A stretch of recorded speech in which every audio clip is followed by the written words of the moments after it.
What's going on, everybody? We are here for episode number 9 with Brandon Curry. Some say the next Mr. Olympia, future Mr. Olympia, but I'm pretty proud to have him on my show because me and Brandon go way back as IFBB friends, and I have a lot of questions. I haven't had a chance to talk to him in a little while. I have a lot of my own questions with Brandon's newfound success. So we're going to get into it. We're going to have a conversation. Talk about life, talk about family, talk about bodybuilding. And if there's something Brandon doesn't want to talk about, I'm sure he'll just tell me, let's skip that question. so Brandon, why don't you say what's up to everybody? What's up, guys? How you doing? Okay. I'm gonna get to the very first question at the top of my head because I'm a bodybuilder, but I'm also a fan. So what does it feel like to all of a sudden, I don't want to say it's all of a sudden, but how does it feel to be touted as possibly the next Mr. Olympia? Like, what does that feel like? Well, you're right. It is all of a sudden. You're right. Because that's how it hit me. It's like all of a sudden, everyone's talking about it. And it's really like a surreal type thing because, we get in our sports in the sport with certain ambitions. And, you have certain success, you have certain failures. And I've kind of been through this environment before. In a sense, when I first got out there as an amateur, it was really popular. I was really a highly marketed bodybuilder. Everybody was touting I was going to be this, I was going to be that. And then things just fell off. Mm-hmm. And, life happened. So to have it come back around again, it's like, it's exciting. Don't get me wrong. It's exciting. It's surreal, but it's like, it doesn't really mean much yet until it's done.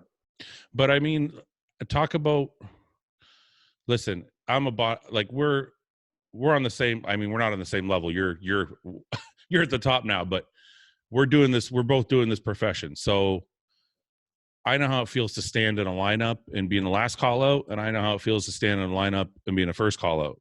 Mm-hmm. And I want to know on the emotional side, what does it feel like to go to a show, especially like the Olympia or the Arnold, and know, hey, you know what? I could win this thing. And if I'm not going to win, I'm definitely going to be in that first fucking call out because I'm that good now. Like, how does it feel going from, 10th place at the Olympia or not qualifying to all of a sudden being like, I'm there, Man, it's just to explain the process. It's kind of interesting. It's like you go in and it's a certain feeling. It's like an instinct. It's like being in a room and everyone is watching you. Mm-hmm. Everyone is calculating. Everyone is calculating in their mind how they think it's going to go. It's the amount of, it seems like magnetism to everything seems to be revolving around what you're doing. Yeah. And you can just see it. People coming up and interacting with you in certain ways. It's just very an intense environment. But for me, when I look at it, I like to clear my whole perception. Yeah. And unless something is just out of the ordinary, I just try not to really react or really overanalyze it too much. Yeah. That helps me go through the process without overexciting myself or being overstimulated. Yeah. Because for me, it's like being focused and kind of walking in the shoes as you're doing it. Yeah. Kind of being what you're expected to be is the biggest thing. Yeah. And for me to like overanalyze it and really get emotional about it, it's not good. I don't think it's good for the game. No, just for me. Yeah, no, 100%. So yeah. It's like I'm good at like, you probably ask my wife this. I'm probably good at like detaching my emotional side from certain things. I'm very, very good at it, and that's kind of how I look at it. I have to, when it's said and done, I have to sit back and I have to take it all in. I have to like judge it after it's over. Yeah. But it's really gratifying, and that you have the respect, and you've earned the respect of your peers. Yeah. but it's also what I feel is a great responsibility as well. Yeah. So, and that's how I balance it. Yeah. That's how I don't get too. I find it, I know you, like, from knowing you from before, you seem like a really chill guy. You don't get too amped up. And I think for me personally, that's where I run into issues, because what you're saying right now resonates with me. Because, for example, I've always done better at smaller shows, but it's because I let the pressure and expectations get to me when I get to like the Arnold or when I did the Olympia or anything like that. So it sounds like you kind of have it figured out, in a sense of you just kind of wash all that away and just do what you're supposed to do and not worry about the pressures. Or do you feel like you're dealing with a lot of pressure going into these shows? Because now there's more expectations on Brandon Curry than there was 5 years ago. Right. And it's on my plate. It is on my plate. It's on my plate. I feel for a reason. Yeah. And I feel I've kind of been groomed at this point to kind of deal with it appropriately. Yeah. If it would have came any earlier, it was no way I would be able to deal with it like I should. Yeah. So at this point, I actually probably feel like I'm more mentally prepared for it. Yeah. Than I've ever been. How old are you now, Brandon? I'm 30. What? I'm 36. 36. Yeah. 37. 36. I don't even know how old I am looking at. So life experience wise, you know how to handle these things better than you would have at 30 or 25 for sure. Right. Because I know how quickly, through my experience, I know how quickly that can go away. Yeah. So it's my understanding that I need to be in prime focus at the time, so I can execute. Yeah. So I don't take this opportunity for granted. Yeah. Because it's easy to make mistakes. It's easy to not understand the weight that's on you. Yeah. But it's not that I'm focused on the weight particularly. It's a focus on what is required to not have the burden of not being successful if I don't. Yeah. You know what I mean? Yeah. Because that is the biggest. That's the biggest thing for me. It's like I deal with the aftermath of not giving my all, not focusing how I should, and not going through the process the way it should. I should go about it. So that's more why I zone in at. And being out here, it really helps. Do you think? I want to get into the Kuwait thing because a lot of people have a lot of questions about that. But I wanted to ask: do you feel like new people or fake people or people that weren't around 5 years ago are now coming along to be your best friend? Or if you feel like it's still the same real people in your life? Or is it like all of a sudden you have all these new people that want to be your boy? Yeah, if I open the door, yeah, it would definitely happen. My wife, she's always watching my back. Yeah.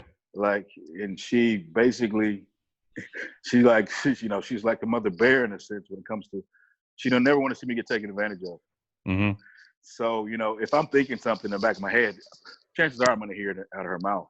Yeah. If I'm right about it, So she's always warning me and making sure my mind state when it comes to dealing with different people, especially new people, is right.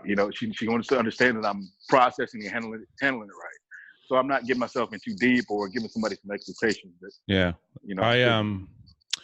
know your wife from working at SciTech with you. Seems like an amazing woman. So is she your number one advisor? Like, do you look to her for? Is there somebody else you look to first, or is she the first person you go to and say, "Look, I got this opportunity, or this person, or this thing," and kind of ask her first for her thoughts? Yeah, I mean, she'd have to be, because part of my biggest flaw is I don't listen to anybody. Yeah. I just really don't listen to anybody. Except Abdullah. Anyway, you listen to Abdullah. Right. Because probably his personality and my wife's personality are probably pretty similar. Yeah. And the way they do things. How so? It's just a certain energy. Yeah. Like I'm like here. Yeah. I say they're more here. Yeah. So it's a certain energy that even though I may be irritated and they may irritate me, mm-hmm. I know that their intentions are, for my good. So it's kind of like, explain to me. No, explain to me what you mean by, okay, well, I know how like your wife can irritate you. My wife can irritate me too. I get that. Mm-hmm. But like, How does your coach irritate you? Because for those who don't know, Abdullah is Brandon's coach in Kuwait. Because he's so intense, and he's so busy. Yeah. Like he's so busy. Like he's involved, and he likes to be involved a lot. Yeah. And I'm a kind of guy, I can be to myself like all day and be fine. Yeah. So it's like my little brother. I had never had a little brother, but he's like my little brother. He's like, always try to see what I'm doing. I'm playing with my toys over here. Why it's kind of like that. So you're saying like they may be high strung, whereas you're definitely a lot more relaxed person. Mm-hmm. Yeah, but exactly. the combination probably works very well together. Definitely. And I fought it. I fought it enough to know that it works. Like, I wouldn't accept to it at first, but then, when I stop and think about it, and I kind of get out of my own perception of things. Yeah. Like I can totally agree that, say, oh yeah, I could say, oh, I appreciate it. Apologize if I'm not don't see it before. Or if they've told me something over and over again and I just receive it, it's like, yeah, see, don't quit. I'll get it eventually. Yeah. I think it's funny. I think that comes with age, because I don't know if you're anything like me, but when I was younger, if somebody told me something, I was like, nah, I know best. And as I got, of course. Yeah. As I got older, I was like, okay, wait a minute. I think people have a different perspective when they're looking from the outside in. Right. Exactly. So you're able to receive that help a little bit easier. I get it. Right. Exactly. Tell me this is a topic, it might be a little sensitive, but I want to get into it because I feel like people's perception of the Middle East over here in the Western side of the world is a little different. So I want to know from somebody who, you're American, you've been here your whole life. I don't know if you traveled very much before living there. If you did, maybe not for a long time. What is the Middle East like? Explain what the Middle East is like to those people who just have no clue except for what they see on the news. Well, let's just talk about what you see on the news. Pretty much see a desert place that's hot and people that wear a lot of clothes in the heat. And that's pretty much what you see. Yeah. And you see, of course, the images of the terrorist images and, be afraid or whatever, be afraid, be very afraid. You see that propaganda, of course. Yeah. But for me, it's like, man, it's different in a way to where the genders are more separated. So I'll put that out there. So I had to get used to the separation of the genders.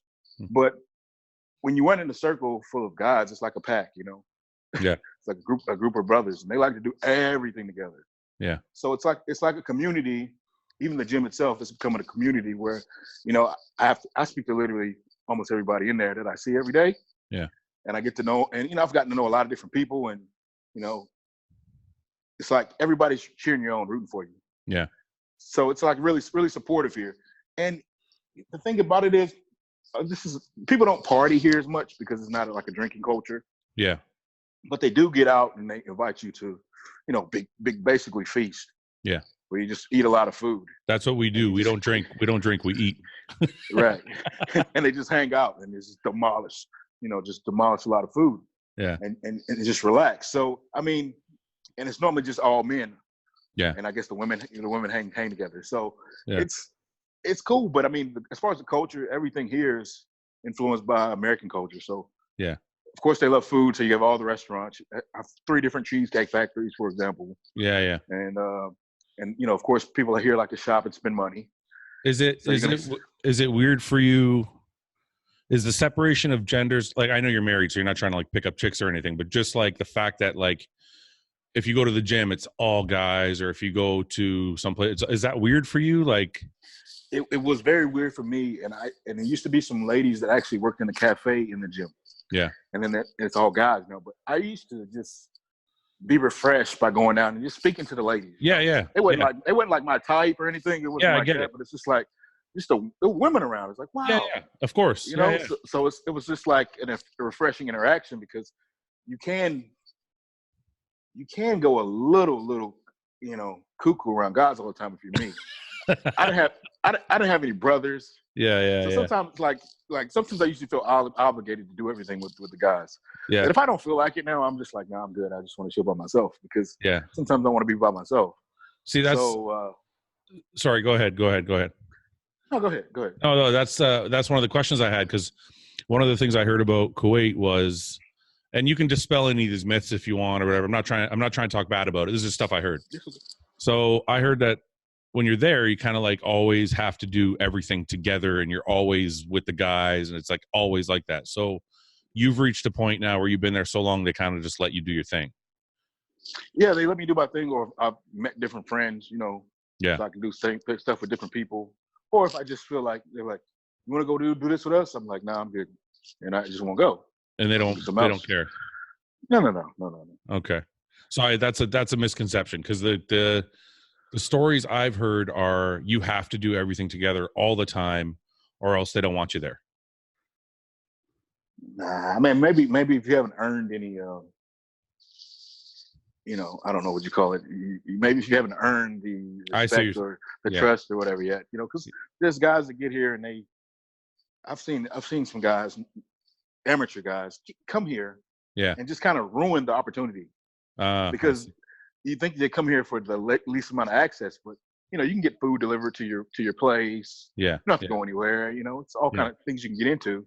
Yeah, and so guys will totally ruin the opportunity, and I'm thinking, what in the world? Why did we see so many people go there and not succeed?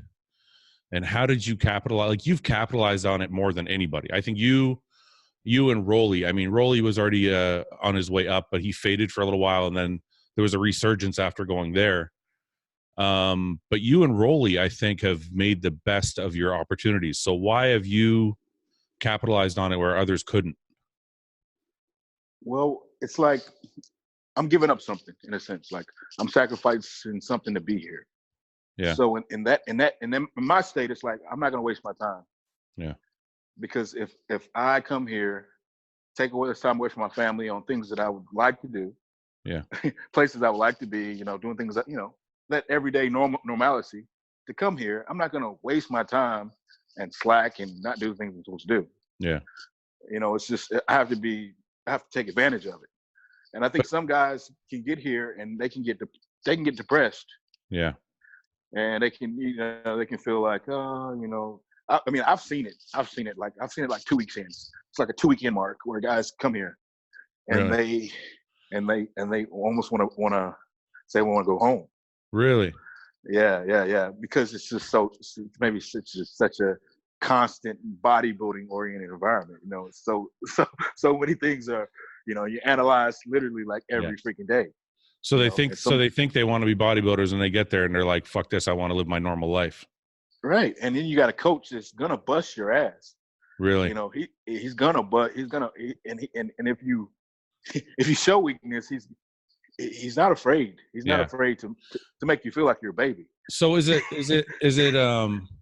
look, I know, let's just get into it. Like, I know a lot of people are like, oh, it's the drugs, they do tons of drugs and all this shit. I don't know if I feel like that, because it's not like they're doing anything any better than anybody else in Europe or whatever or anywhere else. So what I'm saying is that what it is? Is it like are they militant in their training to the point where if you can't handle it, you're going to break, but if you can, you're going to flourish? Well, let's put it this way. I don't know everybody's. I know some guys can train hard here. I say Akeem is one of those guys that train hard, right? He lifts heavy, right? Yeah. He's been out here. Yeah. But when he came out here, he admitted that the training was different. Like, he wasn't prepared. Yeah. For the variety, the volume or whatnot. So he admitted it. And then you got guys like Roelly that's here. Roelly's very successful here. But Roelly's like, he's damn near bulletproof, when it comes to training. Yeah. He's a little out there. He's a little psycho. Yeah. And I think when I've ever trained with him, sometimes I think in the back of my mind, I'm like, he's thinking, he's actually wondering who's gonna like maybe break first, or if he's gonna try, if I'm gonna break, I'm thinking in the back of his mind, because he's used to that, Yeah. He's used to just, So when you and Roelly train together, are you guys going shot for shot, or does he get the best of you, or do you get the best of him? How's that work? Well, it kind of depends on where we are. Yeah. Where we are, because the last time I trained with Roelly, we were going shot for shot. And that's what we're training too.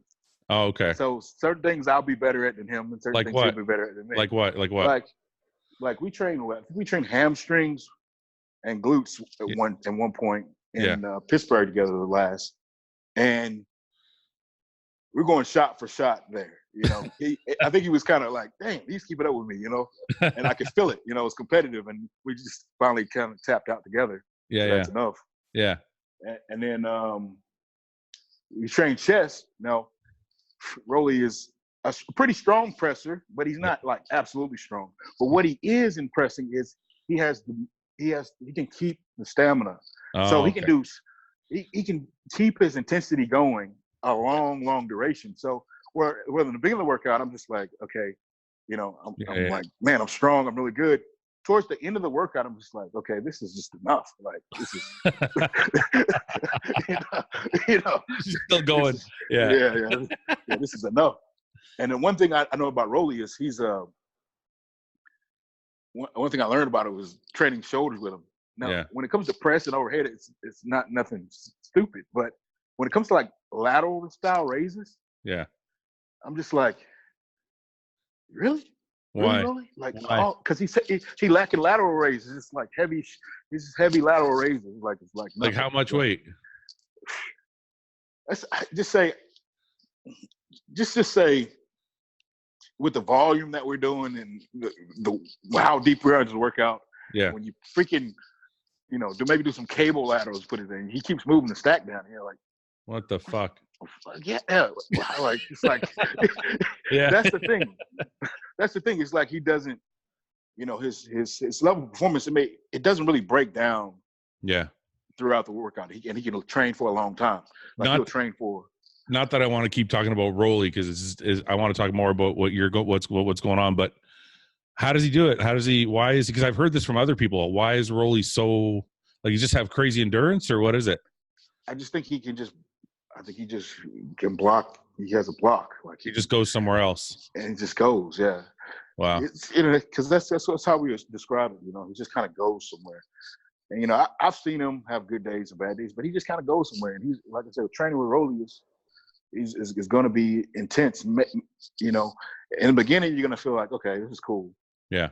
But when he's still freaking doing another exercise, an hour into the workout, yeah, he's still going. and he's still going at a good intensity. He's just like, yeah. Really? So are your coaches there? Is it like militant where like, you know, like Brandon, I told you to do 10 reps, you only did 8, do 2 more? Or is it like, okay, he failed at 8, let's go on to the next set? Like, how militant is it? Well, let's say if I end the set and he knows I didn't push it when he necessarily wanted me to push that set. Yeah. He feels I can get a few more, then he's probably going to bark and spot me until I get those few more. Yeah. No, I do have the ability to say no. Yeah. Yeah. No, I'm good. I do have that because I mean we have a relationship to where he kind of trusts me because I typically I won't bitch or I won't complain. Yeah, yeah. I'll do it. So if I do say something like that's good, then he respects it. Is there training? I don't know too much about their style of training. Is their training like heavy duty? Like, is it like we're talking 6 reps, or are we talking like lots of volume in the 10 to 12 range? Well, they both coaches train kind of differently, but I will say they really use a volume approach. Like your coach, how does your coach train you? Yeah, volume. He does a volume approach. Definitely a volume approach. I think he's more like heavy weight, high reps. That's what he's really after. Yeah, you know, that's kind of what he's after. So let's say he won't even. Let's say he's busy. Let's say he gets distracted. He walks away or something. Yeah, and you're doing exercise, and you come up and you freaking finish the good set, and he's like, and you think you're done. He goes, no, he don't know how many reps you're done, but he feels like you have 4 in you. He's gonna be like 4 more out of nowhere, you know. He's just like shit. You don't even know how many reps I just did, but he's, you know, so that's he'll push you. Yeah, he'll push you to a point where you're like, you think you're done, and then you look up. He's like, no, he's throwing his fingers up. You're like, because I'm having my headphones. I got to be honest. I'm a little envious of it. I don't know if I could handle it myself. I'm a huge homebody, and I'm married, and I love being around my wife. I don't know how you do it, man. Like, how many months out of the year are you gone? You gotta talk to my wife about that. I'm probably gone more. She says I'm gone more than I'm home. So 6 months out of the year, 8 months out of the year. Yeah, I mean, I've even been gone. I've even been gone 11 months out of a year. Holy shit! my first year. How do you hold together a marriage like that? I mean, I know you guys have 4 kids or 5? We have 4. 4 kids. And it's like, that's gotta be, I mean, listen, man, that's a good wife. Like, you got 4 kids, she's at home holding it down while you're doing your thing. We got history, man. We got history. Like, she's one of the first people that told me I should be a bodybuilder. Yeah. So, and that's when we were friends and we were in high school. So, a year later, I freaking won my first show. So, have you been with her? Have you been with her since high school? No, we haven't been. I've known her since I met her in high school. Oh, okay. We were friends. Yeah. We were friends. Yeah. We actually got married maybe like, was it 8 years later? Okay. So how did that all happen? It just happened, man. It's like 2006. I was flying to Las Vegas for the Olympia. Yeah. And I was going. Then I was with Silver Models, which is Adam Silver, if you guys know him. Yeah. Yeah. He was managing models, and they had the Rose to the Pros model competition. Yeah. Jamie Eason was in it. Was one of his models, and she ended up winning that Harley motorcycle they made. Yeah. And I was just there to kind of. He was shopping me around so I get sponsors, Yeah. So I was there to shop around, get sponsors, and kind of look at the Olympia experience. Yeah. So I went there and met a bunch of people, and I run into her there. Okay. After so many years. Yeah. And she was working as one of those reps for those are popular companies back in the day. One of the supplement companies anyway. Yeah. It's because she just wanted one tropic. She saw me. And I looked up and I saw her, and I was just like, I hugged her. Yeah. And then from that point on, we saw each other at the Arnold, and then I kind of helped her get ready for a competition. Yeah. Went out to Hawaii, made sure she did well. I left after that. Yeah. And then by the time it was time to go pro, I was having some issues in my home front. Yeah. And she had just moved out to California. Yeah. So she had talked about me prepping with her at one point. So it kind of came up, and I was like, well, things are kind of bad here, or sour here for me, or getting kind of heavy. So I basically packed some boxes, sold some stuff, and got my cards right, and left. And I went there, and just moved in with her, and just like that. Yeah, like a week later, we were married. Holy shit. Okay. I don't know if that's all really fast, or if you just skipped over a whole bunch of shit, but. I did because I've told the story over and over again. So Generation Iron, it goes into more details. Got a series on it. About a story. So you can if you haven't seen that, you want to get into details. Yeah, but it really happened pretty fast. Okay, so more importantly, when you're gone 11 months out of the year, how is your wife? Like I don't know, man. She don't like my wife would freak out if I was gone for 11 months. Well, the first year was a process. Yeah, it was hard. It was hard for her. It was hard on the kids, Of course, we did this thing here, a lot. But it was hard. And then she got to go on a couple trips with me. She got to see me here and there. Yeah. Because she traveled with me or met me at an event where I had an appearance. But then, each year actually gets a little shorter. Yeah. So I wasn't maybe 7, 8 months or whatever. My wife's more accurate with time. That's probably a good reason I can do it. Yeah. My perception of time, I don't know what happened. I didn't get that. Yeah. I didn't get that thing. I didn't get that because it's like if I'm aware of time, if I have this and it tells me time, I don't even want to monitor it because like people tell me it's like, well, how long was that flight? I said, I don't know. Yeah. I don't want to know. Yeah. Because if I know, then it's like I know it goes by. So when it comes to the time here, it's like I manage time really well. Just let it go by. It doesn't really seem like much to me. What about being away from your kids? I mean, how hard is that? I know you post a lot of videos of your kids playing football and different sport, wrestling. That's hard. They seem like they're little phenoms too. So that's crazy. Yeah, that's hard, man. It's hard, man. It's hard, but it's like a bigger responsibility. So when I go home and I'm interacting with them, I have to watch them and analyze them and making sure I'm giving them the right feedback, information that they need. Yeah. So when I come back and I see them again, things change because I realize I have that impact on them. Yeah. I talked to my youngest son. He was kind of envious of his brother's football season, and I could tell, So I looked at him before I left once, and I said, "You need to learn how to throw a football and you gotta make sure you want to catch every ball that's thrown at you. Yeah. And I told him that. Yeah. And by the time I got back, I started playing with him, and he was throwing spirals and freaking catching every ball thrown at him. So I was like, yeah. Then he was on YouTube. Mom said he was on YouTube studying football and everything. So, you know, so he was serious. And yeah. So it's like, I try to, like, you know, when I'm there, I'm trying to be focused and impart things into their lives. Because, you know, I know I have some time away, but when I'm away, you know, they make me proud. You know, they do a whole lot of things to make me proud. Do you think they're aware of what's going on? Like, do they know what dad's doing? Like, are they like, holy shit, dad's away, but it's for like a serious reason? Or are they just like, fuck, I wish dad was home?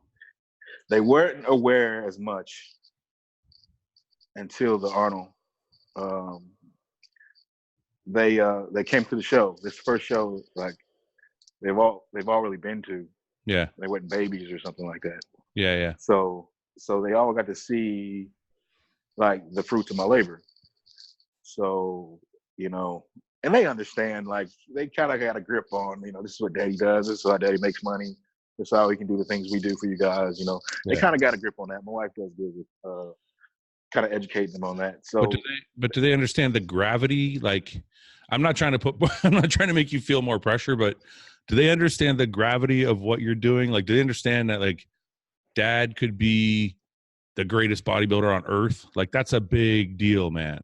Like, do they feel that or no? I don't think all of them do. Maybe my oldest daughter, she's 14. She kind of like, you know, she's ambitious as well, because she's been around this all, so she's seen it. Yeah. And she's seen our, you know, different kind of lifestyle we live, and she's going her own route. So I think she understands it, because she has big dreams as well. Yeah. And not my oldest son, but I have 3 sons. My middle son. Yeah. I think he knows it. He's super ambitious. His name is Marvelous. He's super ambitious. Yeah. He's the one that wanted to improve catching and throwing or whatever, so he can be a better football player this year. And I'm sure he will be. But he is in love with bodybuilding. Yeah. He is in love with bodybuilding. He knew stuff I didn't know. He knew who Sean Roden was, and asked to take a picture with him. Yeah. He asked my wife at the Arnold. He's like, "Can I take a picture with Mr. Olympia?" She's like, "You want to take a picture with Mr. Olympia?" How old is he? He's 7. He's 7. Shit. Yeah. Yeah. So she's like, "Yeah, I know him. You really?" That's when, you know, he took a picture with Sean and did an interview saying Sean was his favorite bodybuilder. Of course, Sean coached him into that. But Yeah. so he's in love with it, and he knows how to pose. He does poses and stuff. I don't teach him any of this. Yeah. Maybe his mom encourages him a little bit, but me, I don't do it, man. That sorry to interrupt you, but that actually brings me to an important question. I always wonder, because I don't have kids. I don't know if we're going to have kids, but I always wonder, from people that do have kids that bodybuild, is it something that you're okay with your son doing if he wants to get into it, or are you steering him away from it? I'm not. I don't say I steer them away from anything, but I give them other options. Yeah. You know, I'll encourage certain things, but I'm not going to immerse them into anything. Like, I haven't, like, you know, my son wants me to teach him workouts here and there. Every once in a while, I'll show him some things. Yeah. So what I do is I slow him down. Yeah. In a sense. Yeah. You know, because I don't want him to be so obsessed with anything at this age. I want him to have a variety of experiences. You know, he can make his own decisions. But like I said, he's the one that just. I mean, I've seen him respond in a weird way. His brother is bigger than him. His older brother is more muscular. He came out that way. Yeah. But he's got a good structure, and he started working out, like doing his calisthenics on his own while I was gone. And he's developed himself. Like, he's actually will develop muscle if he can develop muscle. It's like weird. It's like, like, you develop muscle, and he's running track right now. Yeah. So I was on the snap with him the other day, and I said, "Yo, you've been running track." And I asked his brother, I said, "You know, how's track affected your body? You notice anything different?" And he's just like, "No interest. You know, not really. You know." Yeah. And he's actually losing weight from running track. You know, he's losing muscle, right? Yeah. And then I asked his brother, I said, let me ask Mark, come here. I said, "How is it affecting you?" you know, how's it affecting your body? He's like, what do you mean? Your body, how is it affecting your body running track? And he's like, he lifts up his shirt and shows his abs. He's like, it's doing great for me. Look. Yeah. He knew exactly what I was talking about. He's so aware of it. It's like, so you can't really, I mean, you just can, I just would like to affect his perspective a little bit.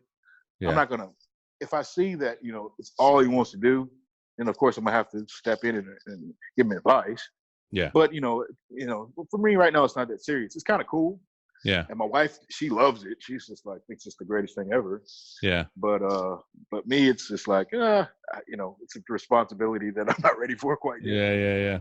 Yeah. It's funny because people talk about sacrifice all the time, but it's almost like you're making the biggest sacrifice. It's like people talk about, I want to do this and I want to work out and I want to turn pro and I want to do all these things, but they don't ever want to pay the price. You know what I mean? Like even I'll even talk about myself. Like if somebody said to me, hey, if you move to Kuwait for a year, you might be in the top 6 at the Olympia. I don't know if I could move to Kuwait for a year. Not because I don't like Kuwait. I just don't know if I could be away from home. So you have basically said, this is a sacrifice I got to make. And you just put your fucking foot down and gone and done it. And it's like, I don't think people get it, you know? It's weird. It's weird in a sense because my wife actually asked me way before this opportunity came. And I told her no. I said no because I didn't want to think about it. I didn't want to analyze it. And it wasn't in my face. Yeah. So when it actually came around, I had to think about what she asked me and go, she's like, well, what about now? And I'm just like, well, I guess about now is about right, you know? Yeah. So, you know, that's kind of how it went. So, you know, it's funny. This leads me to another topic, because people are always asking me about relationships and about their wives and about their girlfriends. And like, my girlfriend doesn't support me or this and that. And I always tell people that if your wife or spouse or girlfriend or whatever doesn't support what you're doing, it might work for a little while, but it won't work forever. And it sounds like your wife is like your number one supporter, but also your number one, like, she's almost like driving you. Like my wife does it too. Like if I fucking get lazy, she'll be like, hey man, like, you know, go do your shit. Like, so. Yeah. My wife, she knows me, and she knows she has to really like penetrate my ego, like really good. So she's been able to kind of develop her technique to do it. Yeah. And deal with my stubbornness in a little bit. So I've learned to respect it because of it. But even more, you know. But you know, it's like it has to. I left a relationship that was not bad at all. Yeah. But the factor is that you can see the jealousy of the sport, the unsurety of the sport, maybe the misguided decision to kind of sabotage things a little bit for your own, you know, comfort, you know, the unknown. So I had to get away from that, you know. Yeah. I realized, you know, that's not going to work. No matter how many other things are great, you know, if you can't go with me to this journey I'm about to take without, you know, holding on the brakes, then you can't go. Yeah. It's funny. You said two things there that really stuck out in my mind. One is she knows how to penetrate your ego.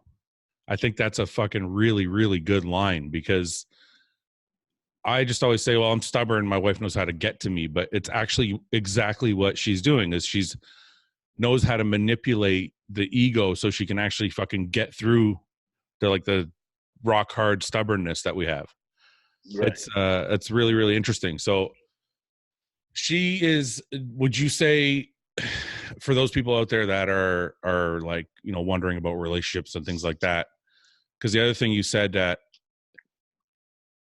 you know, she's got to be there for the long haul. She can't put the brakes on you while you're trying to go somewhere.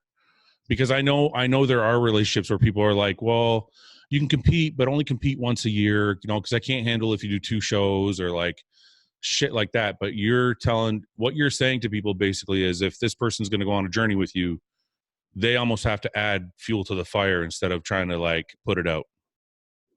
Exactly. I mean, you want your partner to know the role in which they play. Mm-hmm. And you want to know, you know, your role as well, what they expect out of you. Yeah. And I know a lot of this is controversial because people kind of say there's no roles anymore, but I believe there's roles to play. No, there's fucking roles. Roles, roles to play. People say there's no role to play. I can, you got all kind of different things that change in cultures, but it's like you got to have the complementary relationship to go anywhere. I mean, otherwise it's just a temporary thing. I mean, when I tell people, there's plenty of concubines out there. There's plenty of girls that can come and go. Yep. But when you're going to choose a wife, it's an investment, in your future. It's not just a cheap thrill. Yeah. So you got to make a decision that's going to suit you, for the long haul, for all your ambitions and goals. And then you got to be reasonable with the person that's coming in and with theirs as well. So it's like, can you balance the two? I can't say I knew all this going into it. Yeah. I kind of had a divine intervention when I came to my wife, but for if I had to do it logically, then I'll take my time. Mm-hmm.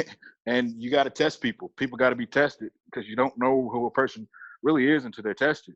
Yeah. And are you willing to deal with them after they've revealed parts of them to the you? The worst sides of them. Yeah. Right. So what? Okay, we know everything she's doing for you. For the women that are listening, or for the girlfriends that are listening, or the boyfriends of girlfriends that are competing, what are you doing for her to satisfy her enough that she's still able to push you and be there for you? Like, what are you giving back?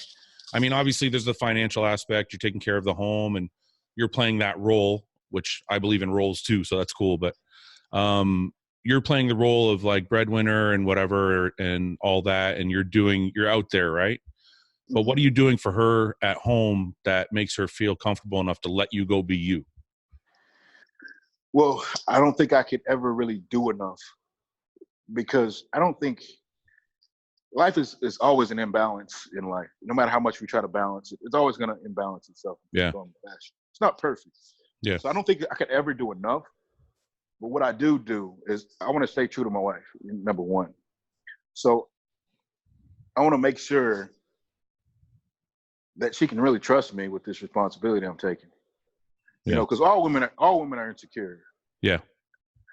And they're going to show that at some point, whether they have to be or not. So I have to have the ability, or really care, to take the time to say, look, it's no point in being insecure about this or that. You can trust me, and I gotta basically make sure I'm not making the stupid mistakes that I'm capable of making. Yeah. Or that's haunted me in my past. I've got to grow up. So that's what I've been taking responsibility to do. My wife is grow up and try to understand her more. And when I'm spending time with her, she's really coached me on enjoying our opportunities as a family, or even as a couple when we're together. And I can understand that, because it's like when you're going apart for so long, it's hard.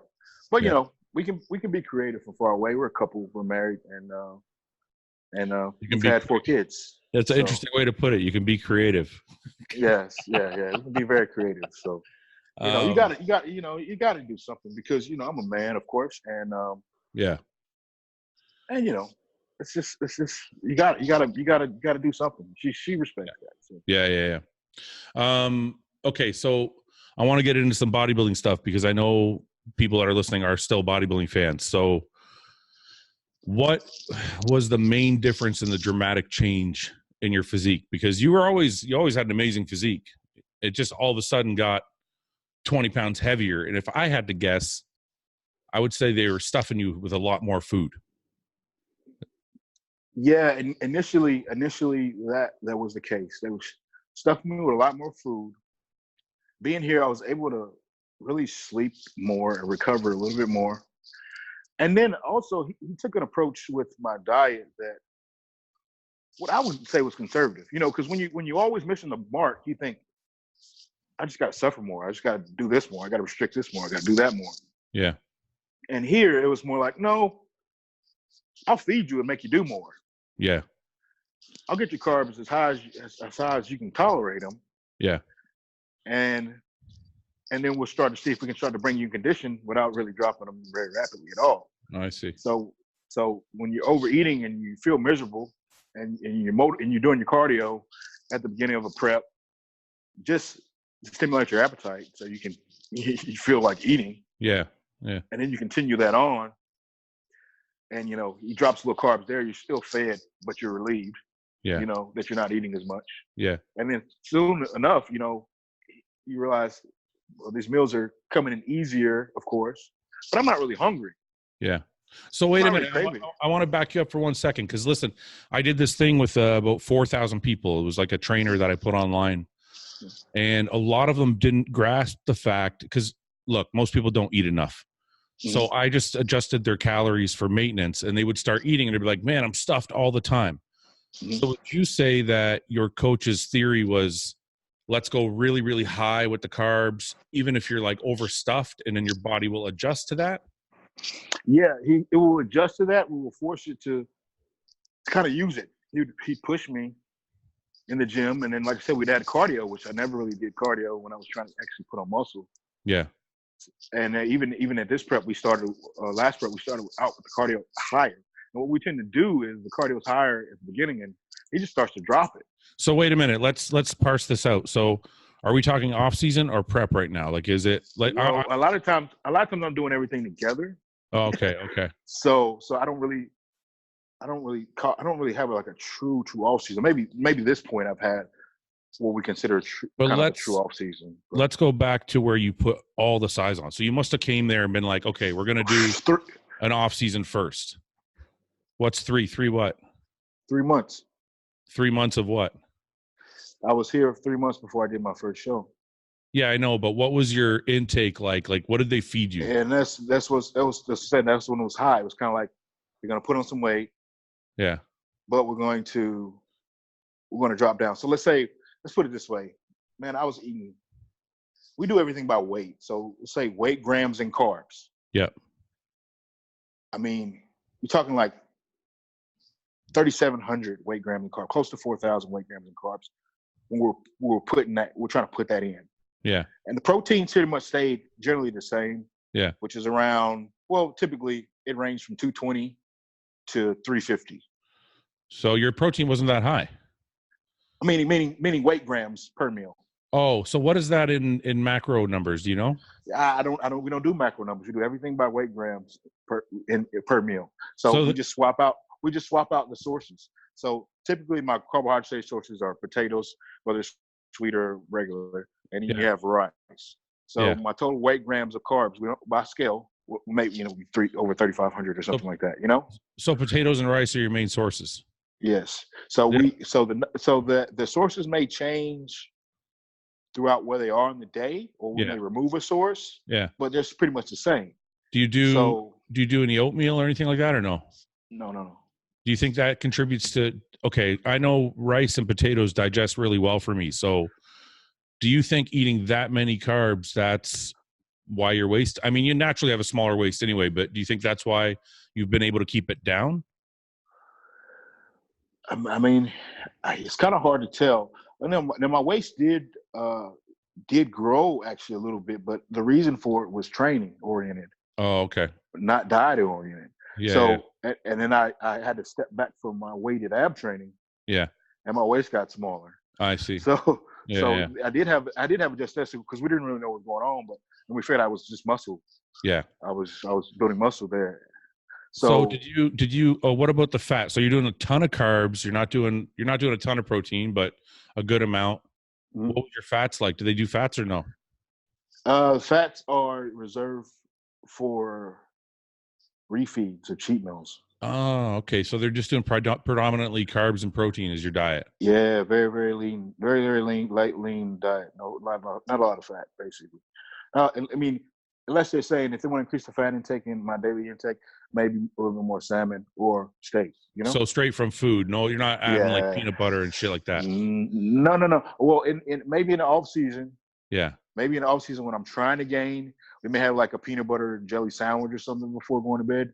Yeah. You know, that kind of thing. Just for the added calories. Yeah. But that's about where it is. Interesting. Because I know a lot of people are like getting into like when you want to put on a ton of mass, they get into like heavy fats, and it sounds like they're just really like they're focused mainly on the carbs. Yeah, he's definitely focused on the carb. The carb intake is probably the most adjustable I mean, that's why we go by. We just change the weight, change the weight of it. So I noticed in the off season, you're not getting that fat at all. So is your diet like what are you doing? Like one cheat meal a week, 2 cheat meals a week? What are you doing? I'm doing cheat meals based on how he sees fit. What does it normally work out to? Like, so depending on where I am in the season, depending on what he's actually looking for, you know, he's taken me out like 3 times in a week. Oh, okay. And it's not rare to go out a couple times a week. Yeah. But you know, it's just kind of looks at me and he goes like he looks at me and like I don't never expect this from me. He'll look at me and go, "Oh, let's go get something to eat." I go, okay. Okay. And you know, and I'm thinking, you know, I look at the pictures and he says I look fine, I look good, but whatever he sees, he wants to. Yeah. What is your? Are you a food guy or no? You don't care. You just eat what you're told, or like you have cravings like crazy. Nah, I'm not a food guy. I'm not a food guy. I thought I was a food guy one time, but you know, just eating all the time has made me not a food guy. Okay. So for those guys that are listening that are trying to put on a ton of mass, but they don't, because nowadays everybody wants to stay lean while they're trying to get big. So what you're saying to those guys is if you want to stay lean, but you still want to get big, you got to eat a ton of calories, but are you trying to increase your expenditure to make sure that you're not getting fat, but you're still getting all the calories in? Yeah, you want to regulate your expenditure, definitely. You know, we do that. I think he does that with me more so than he would just take my calories out. Yeah, because I've been here what 2 weeks, and he only changed my diet like once, and he just changed a couple sources of meat protein. Yeah, but he doesn't drop my carb intake at all. Do you know what your calories are at approximately? I have no idea. No idea, right? No, I just send my meals to a meal company, and and they when he change it. Yeah, and then when I change it, I send them a message, and they adjust, okay. I'm just trying to give anybody listening an idea of what a meal looks like. Let's say one meal. What does it look like? Is it like how big? Well, right now I'm eating. I feel I'm eating comfortably right now, but I'm maintaining some good size. So typically I'm having 6 meals. Yeah. And right now we're eating a lot of chicken. So it's like are you eating like 2 chicken breasts, 1 chicken breast? What are you eating? 220 grams of chicken. Okay, so that's like half a pound. Yeah, 220 grams of chicken per meal. That's for like 5 different meals. Well, one of them I swap with fish or salmon, but I'm eating the same amount. And then we eat steak, probably like 200 steak. Okay. With each meal, I'm having 200 grams of rice, which is nothing. No. And then I'm having 250 grams of sweet potato. Well, actually, the first meal. You're not actually eating a lot right now. That's not a lot of food. No. Yeah. No, I'm not eating a lot. I'm not eating a lot. This is not like here's what happened when I got here. We put on some substantial size. He wanted to see how kind of like big he can get.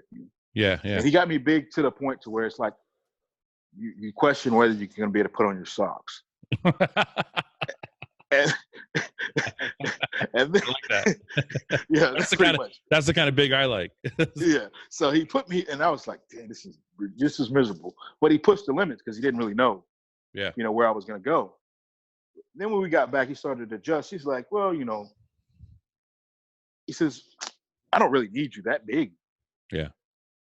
And he says, "I want to keep you in this range or this range." So basically, he'll keep me in a range for an extended period of time. Yeah. Now, he won't let my weight go up, or he won't let my weight come down. Yeah. He's always monitoring it. Yeah. And if anything happens in that realm, then he'll make an adjustment based on it. Yeah. To keep me in that weight range. But what I find is I can lean out in a certain weight range for an extended amount of time. If you're there for a long time.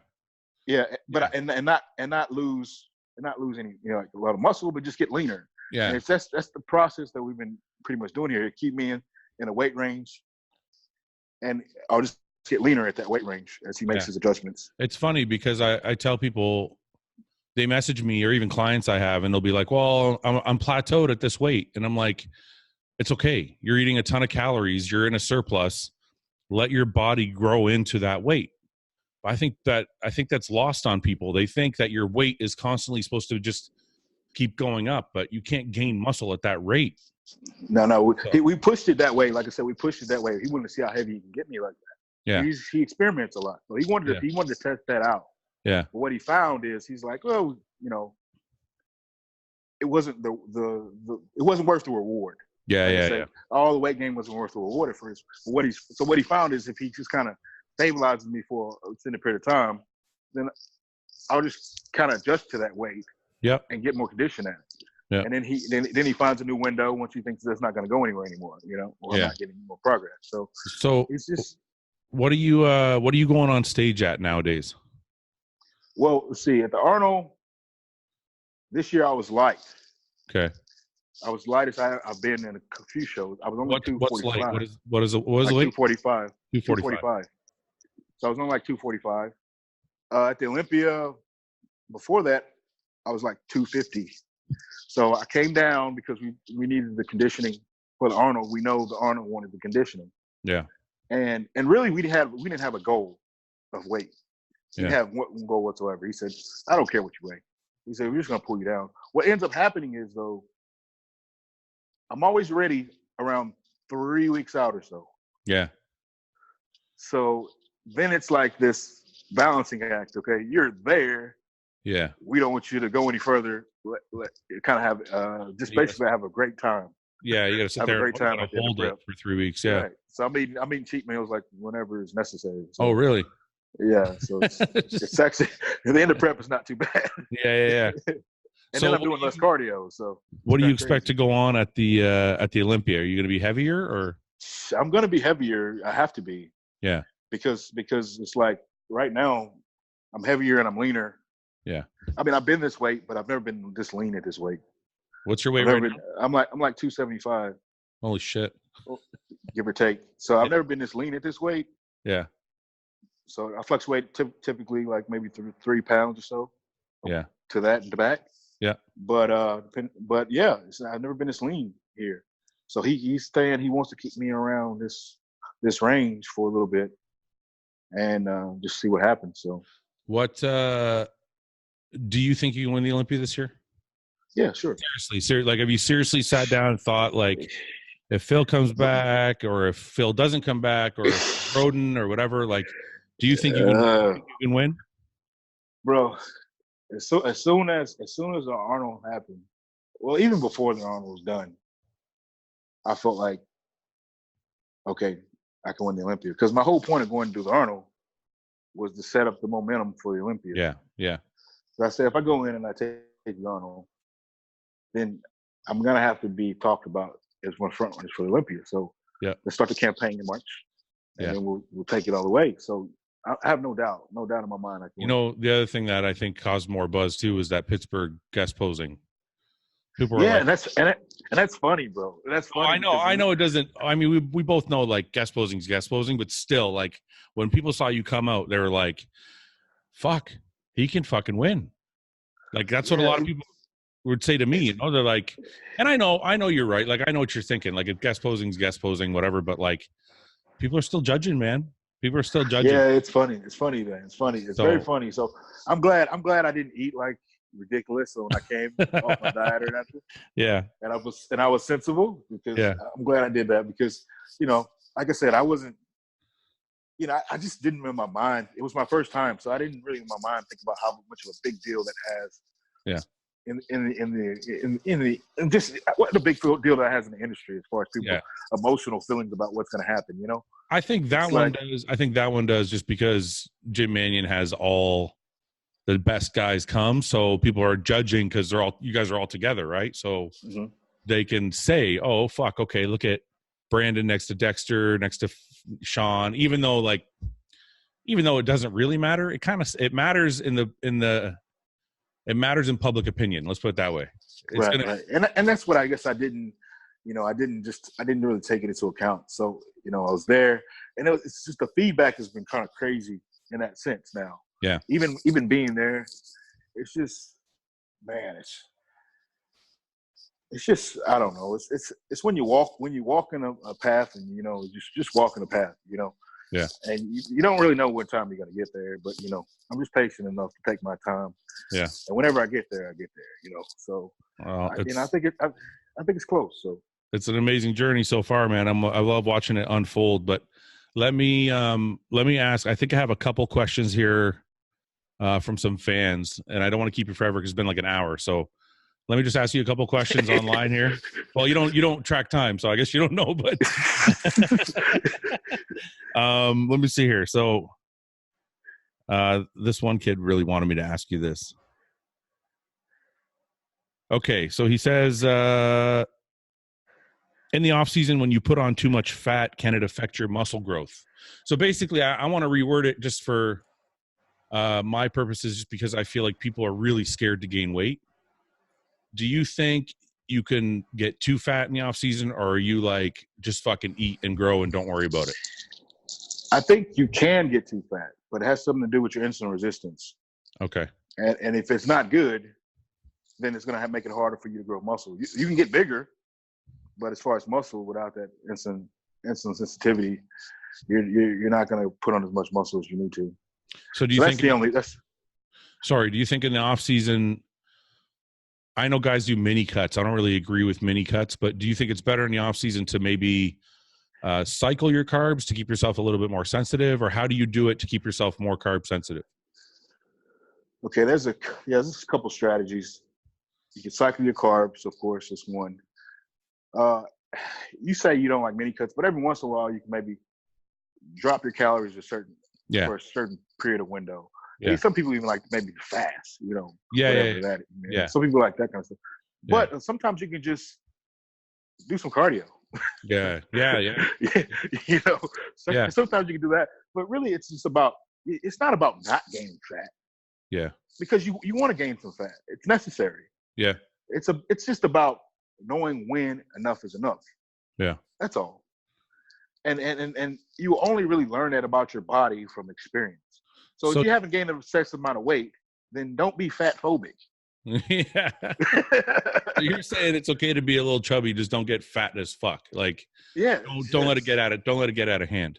Don't let it get out of hand. If you can't see the outline of where your abs are supposed to be, yeah, you're probably too heavy, for a bodybuilder. All right. So I have a couple other like simple questions from people I get all the time. How much cardio and what type of cardio, and does it even matter? Because actually I got one question from somebody that was asking, does it matter if I do the step mill? Does it matter? Is it just a matter of like where my heart rate is? Like what is your philosophy on that? It doesn't matter what mode you do. I prefer that you do the mode that you enjoy. Yeah. First. Yeah. That and then build the stamina of the amount of time you want to do. What you want to do. So you choose a mode that's a little bit maybe easier on you, less challenging, and you're going for a certain amount of time. Sometimes instead of increasing the time that you go, you may choose a different mode. You may do something that's a little more challenging or nuanced. Yeah. And then a lot of times I may use a variety. Let's say we don't do step mill around leg days, because you just don't want the over. So you may do the bike around it, or when you just maybe feeling beat up, your nervous system is feeling beat up a little bit. Maybe you just want to walk on a treadmill. Yeah.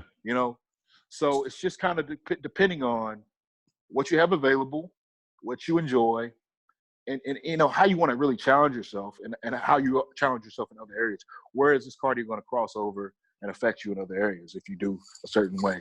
So from the sounds of it, what I'm really gathering is it's a matter of just expending the right amount of energy so you don't get turned to the fat fuck. Exactly. And if you got to track it, you have to buy something to track it and give you some idea. Yeah. Of course, it's not perfectly accurate, but if you compare it to itself. Is that why you're wearing the Fitbit? Yeah, that's pretty much why I'm wearing it. So it tells you how many calories you burn through the day?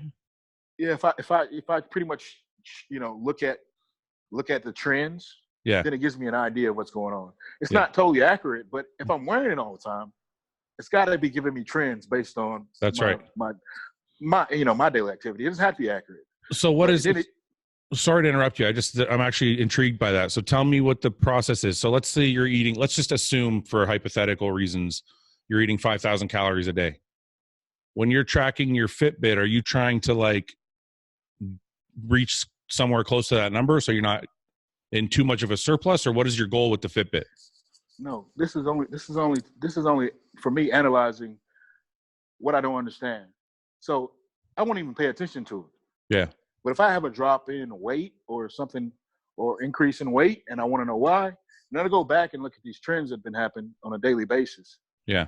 And see if I can make sense. Oh, this day I expended more calories and I expended this many, or I took this many steps, whatever it may be. I get it. And then I could say, okay, if I want to keep this trend going, then maybe this should be a goal I need to make sure I achieve on a daily basis to have it go, or maybe it's something I should stay away from.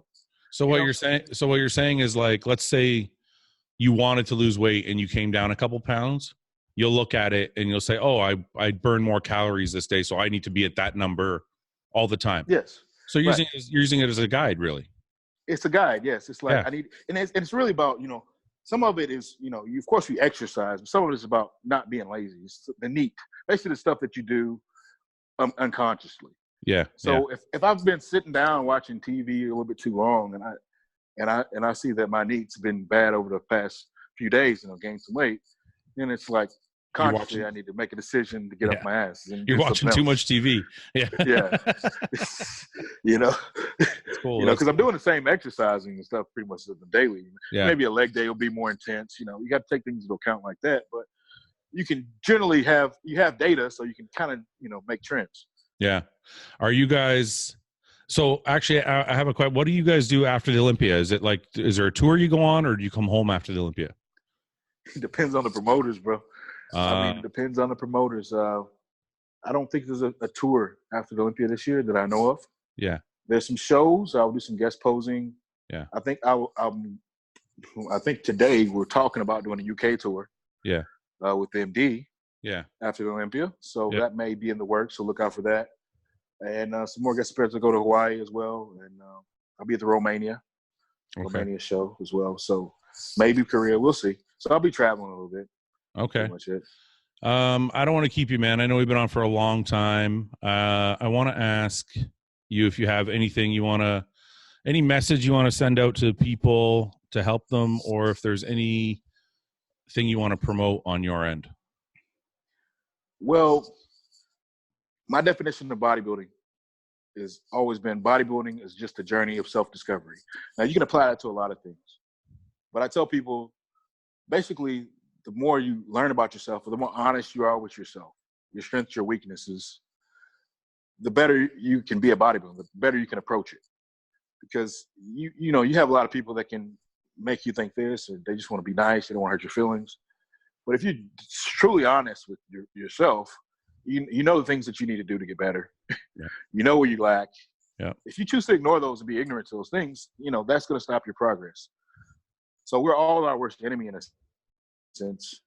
So really, it's about being honest with who we are and moving on what we're going to do about it. Yeah. To be better at whatever we want to be. So, that's my advice for a lot of these kids. It's not about what somebody else is doing. It's not about how they're doing it. It's about discovering what you need to be doing for you. That's actually amazing advice. Actually, I haven't heard anybody put it like that, quite like that. But it's really being able to self-assess, being able to look and just, like you said, just be real with yourself and be like, oh, I got no legs, or my arms are shit, or whatever it is. But a lot of people have trouble doing that, man. It's hard to. And if you can't do that, then I need help. You got to hire somebody that can do that for you or help you. I know, but some people have trouble. I think this is part of the reason why bodybuilding is tough for people too, is because one, they have trouble looking at themselves and saying, oh, I'm lacking all these things. And then two, if somebody else says it might hurt their feelings.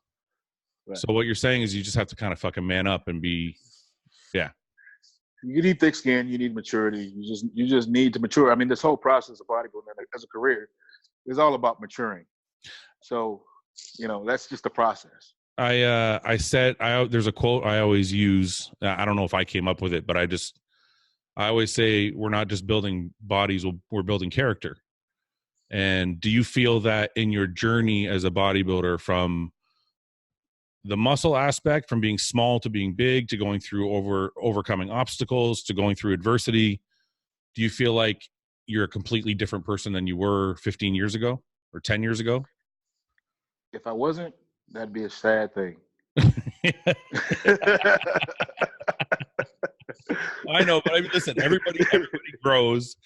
Everybody's going to get older from 25 to 35, and they're going to mature and they're going to change. But what I'm saying is, has bodybuilding specifically, like, just because I know you've been up and you've been down and now you're at the top, and it's like, have all these things helped you grow and become a deeper person? And like, because I always tell people that if you want to learn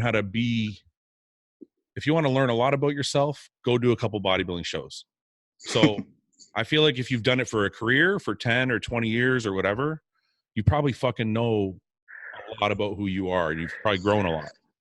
Yeah, bodybuilding can definitely help you grow up if you're able to, like I said, analyze yourself in the process effectively.